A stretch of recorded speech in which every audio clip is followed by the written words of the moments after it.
నుంచి వచ్చే సినిమాలన్నీ కూడా అంత ఇదిగా అనిపిస్తాయి. మీరు అందుకే వాటిపై అంత కాన్ఫిడెంట్గా మాట్లాడతారు కూడా ఫస్ట్ ఆఫ్ ఆల్.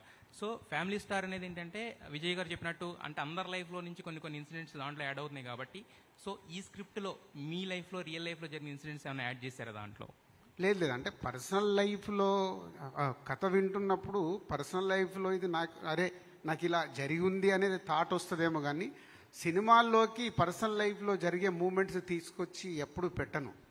ఎందుకంటే universal, personal life is different, cinema is universal, ఆడియన్స్కి రీచ్ అవ్వాలి కాబట్టి ఎక్కడో దీన్ని పెట్టాలి రుద్దాలనే ప్రయత్నం ఎప్పుడూ నేను చేయను. అది ఇప్పుడు సీతమ్మ వాకిట్లో సిరిమల్లె చెట్టు ఉంది, అది ప్రాపర్గా మనకు ఆంధ్రప్రదేశ్లో అక్కడ జరిగేది, ఇప్పుడు శతమానం అవుతుంది అక్కడ జరిగే కథ. అంతేగాని నా స్టోరీ ఎక్కడో నాకు సంబంధించిందో పెట్టాలని ఎప్పుడు ట్రై చేయను. నేను డైరెక్టర్లు కూడా చెప్పను, బట్ ఎక్స్ప్రెస్ చేస్తాను. మూమెంట్స్ ఎలా ఉంటాయి, ఫ్యామిలీలో ఎలా జరుగుతాయి. ఇప్పుడు బ్రదర్స్, దీంట్లో కూడా ముగ్గురు బ్రదర్స్ ఉంటారు, బ్రదర్స్ మధ్యలో జరిగే 3-4 మూమెంట్స్ ఉంటాయి ఈ కథలో కూడా. సో అవి కనెక్ట్ అవుతాం. ఆయన రాసినప్పుడు అరే నా లైఫ్లో ఇట్లా జరిగిందా మా అన్నయ్యతోని, మా బ్రదర్తోని, ఇలా ఇలా చెప్పడం జరుగుద్ది. కానీ అది ఆటోమేటిక్ కథలో జనరేట్ అవుతుంది. విజయ్ గారు, ఇంతకుముందు మీరు ఎప్పుడు మ్యారేజ్ గురించి అడిగినా తర్వాత